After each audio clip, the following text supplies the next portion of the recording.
తెలంగాణ మంత్రివర్గ విస్తరణ తరువాత ఢిల్లీకి వెళ్లిన సీఎం రేవంత్ రెడ్డి 2 రోజులుగా అక్కడే మకాం వేశారు. కొత్త మంత్రులకు శాఖల కేటాయింపుతో పాటు ఇప్పటికే ఉన్న మంత్రుల వద్ద ఉన్న శాఖల మార్పునకు సంబంధించి కాంగ్రెస్ పార్టీ హైకమాండ్తో సుదీర్ఘ చర్చలు జరుపుతున్నట్లు హస్తం పార్టీ వర్గాల్లో చర్చ జరుగుతోంది. ఈ క్రమంలోనే తాజాగా మంత్రి ఉత్తమ్ కుమార్ రెడ్డికి ఢిల్లీ నుంచి పిలుపు రావడంతో ఆయన తన సతీమణి ఉత్తమ్ పద్మావతితో కలిసి హస్తినకు వెళ్లారు. ఆ వెంటనే డిప్యూటీ సీఎం బట్టి విక్రమార్కకు కూడా ఢిల్లీ అధిష్టానం నుంచి పిలుపు వచ్చింది.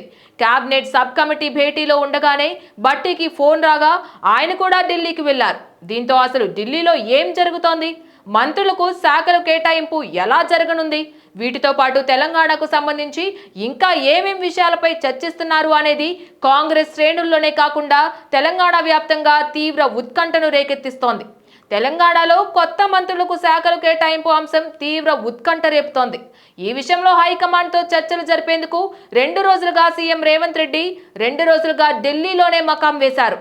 ఈ నేపథ్యంలో అనూహ్యంగా సీనియర్ మంత్రి ఉత్తమ్ కుమార్ రెడ్డికి ఢిల్లీ నుంచి పిలుపు రావడంతో ఆయన హుటాహుటిన బయలుదేరి వెళ్లారు.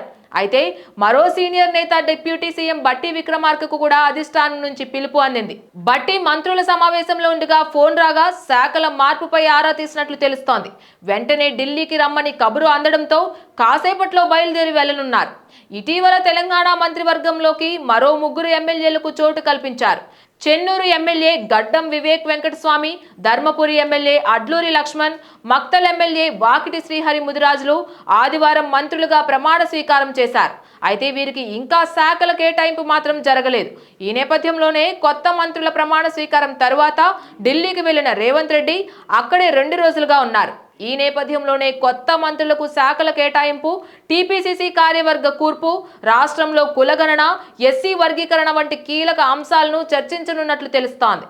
ఈ నేపథ్యంలోనే కీలక మంత్రులుగా ఉన్న ఉత్తమ్ కుమార్ రెడ్డి, బట్టి విక్రమార్కలకు ఏఐసీసీ పెద్దల నుంచి పిలుపు వచ్చినట్లు కాంగ్రెస్ వర్గాల్లో తీవ్ర చర్చ జరుగుతోంది. సీఎం ఢిల్లీలో ఉండగానే 2 మంత్రులకు పిలుపు రావడంతో కొత్త మంత్రులకు శాఖలను కేటాయింపు అంశంపైనే చర్చిస్తారా, లేక ప్రస్తుతం ఉన్న మంత్రులకు ఉన్న శాఖలను మార్చుతారా అనే చర్చ జరుగుతోంది. ఇవి కాకుంటే పార్టీ పరంగా ఏవైనా కీలక నిర్ణయాలు తీసుకోనున్నారా అనే ఊహాగానాలు కూడా జోరుగా ఊపందుకున్నాయి. దీంతో అటు కాంగ్రెస్ పార్టీలోనే కాకుండా తెలంగాణ ప్రభుత్వంలో కూడా కీలక పరిణామాలు చోటు చేసుకుంటున్నాయనే వార్తలు కూడా వస్తున్నాయి. Please subscribe to the channel and download the Politicos app from the links in the description.